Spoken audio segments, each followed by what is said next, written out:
Pakistan peoples party भी इस दफ़ा स्मार्ट मूव कर रही है।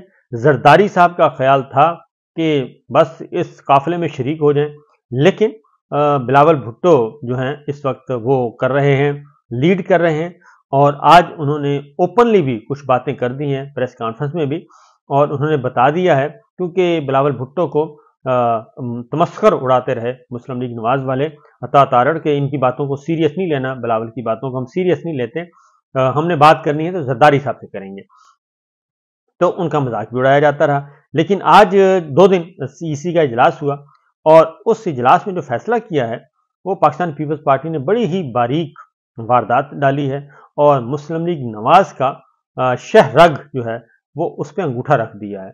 और अब उन्होंने फैसला, बज़ाहिर बड़ा सादा सा फैसला है कि जी आप वज़ीर आज़म बने। उन्होंने कहा नवाज शरीफ को, मुस्लिम लीग नवाज को, कि आप अपना वज़ीर आज़म लेके आएँ, आप अपनी काबीना बनाएं, कोई इशू नहीं है, हमने वजारत भी नहीं लेनी और हमने हुकूमत का हिस्सा भी नहीं बनना, हमने इमारात भी नहीं लेनी, हम आपको वोट जरूर देंगे पीएमशिप का, लेकिन बैठेंगे हम अपोजिशन में, और बाकी बजट का मामला आएगा, वो फिर हम केस टू केस जायजा लेंगे और इशू टू इशू देखेंगे, और उसके मुताबिक अकॉर्डिंगली आगे बढ़ेंगे। आप अपनी जगह, हम अपनी जगह, आप वजीर आजम और हम। उसके बदले में क्या होगा? उसके बदले में पीपल्स पार्टी एक तो ईवान सदर ले रही है, सदर ममलिकत, वो कहते हैं जनाब जरदारी साहब होंगे, और अगर उनको सदर ममलिकत नहीं बनाएंगे तो फिर आपको वोट नहीं मिलेगा, आपको वोट नहीं मिलेगा तो आपकी छुट्टी हो जाएगी, और वजारत उज़्मा भी गई, हुकूमत भी गई, और आप फारिग। नंबर 1। नंबर 2, उसके बाद स्पीकर कौमी असम्बली का ओहदा भी हमारे पास होगा, और अगर आपने स्पीकर कौमी असम्बली पे वोट ना दिया तो फिर आपकी छुट्टी, और आपके पास कुछ नहीं बचेगा, लिहाजा वो भी गया। उसके बाद स्पीकरशिप भी देनी पड़ेगी, फिर आ जाता है चेयरमैन सेनेट, चेयरमैन सेनेट भी देना पड़ेगा, और चेयरमैन सेनेट नहीं देते तो फिर आपकी छुट्टी। तो लिहाजा वो बड़े ही, उन्होंने कॉन्स्टिट्यूशनल पोस्ट जितनी भी हैं वो सारी की सारी संभालनी है, और ओपी पोस्ट होती हैं वो सारी की सारी उन्होंने ले ली हैं। उन्होंने कहा जी कि आप एक एक करके इनसे लेते जाएंगे, और इनको वजारत उज़्मा का मज़ा लेने देंगे, और वफाकी हुकूमत का मज़ा लेने देंगे। महंगाई किसके खाते में जाएगी? मुस्लिम लीग नवाज के खाते में। गैस की कीमतें बढ़ेगी, मुस्लिम लीग नवाज। बिजली की कीमत बढ़ेगी, मुस्लिम लीग नवाज। महंगाई होगी, मुस्लिम लीग नवाज। गुरबत में इजाफा होगा, मुस्लिम लीग नवाज। IMF से डील करना है, कर्जे लेने हैं, कर्जे देने हैं, मुस्लिम लीग नवाज। तो पाकिस्तान पीपल्स पार्टी इंजॉय करेगी, और उनकी शहरग पे अंगूठा रख के इंजॉय करेगी, और उनको इतना ही सांस लेने देगी, इतनी ऑक्सीजन प्रोवाइड करेगी कि बस उनमें सांस चलती रहे और हमारा भी चलता रहे। अब एक दफ़ा अगर जरदारी साहब ईवान सदर चले गए तो उसके बाद वो फारिग नहीं उनको किया जा सकता, क्योंकि इम्पीचमेंट जो है वो एक लंबा प्रोसेस है, और लंबा प्रोसेस इतना है कि उसके लिए 2/3 मेजॉरिटी चाहिए, और 2/3 मेजॉरिटी के बगैर ईवान सदर खाली नहीं हो सकता। लिहाजा जब ईवान सदर संभाल लेंगे तो 5 साल के लिए वो पक्का।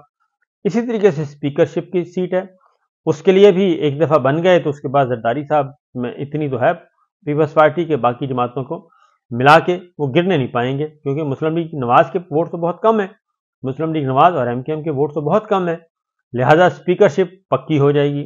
हाँ, अलबत्ता पीपल्स पार्टी जब चाहेगी वो मियाँ साहब को या PMLN की गवर्नमेंट को वो गिरा सकेगी। चेयरमैन सेनेट में भी यही होगा, और उसके बाद अगला काम।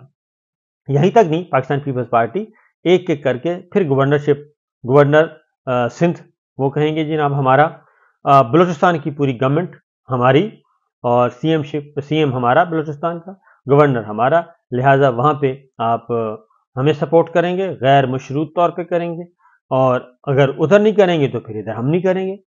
तो लिहाजा ये भी गया, और फिर गवर्नर जो हैं वो पंजाब का गवर्नर भी मांग सकते हैं, फिर पंजाब की गवर्नमेंट आएगी, उसमें भी वो कहेंगे जनाब आए अब हमारे साथ चलें, और पंजाब की गवर्नरशिप वो भी वो कहेंगे हमारी, बलूचिस्तान का गवर्नर हमारा। तो ये एक बहुत ही दिलचस्प सूरत हाल, इंतहाई लूली लंगड़ी बैसाखियों से भरपूर जो है वो गवर्नमेंट मिलेगी नून लीग को। वो हुकूमत उनकी होगी, लेकिन उसका रिमोट कंट्रोल जो है वो पीपल्स पार्टी के पास होगा, बिलावल के पास होगा, जरदारी साहब के पास होगा, उनका रिमोट कंट्रोल इनके पास होगा, और वो रिमोट कंट्रोल से जरिए इनको नचाएंगे, इनको हिलाएंगे, इनको खिलाएंगे, اور ان سے مزے سے ان کو بتائیں گے کہ پیپلز پارٹی اب اپنا حساب لے رہی ہے.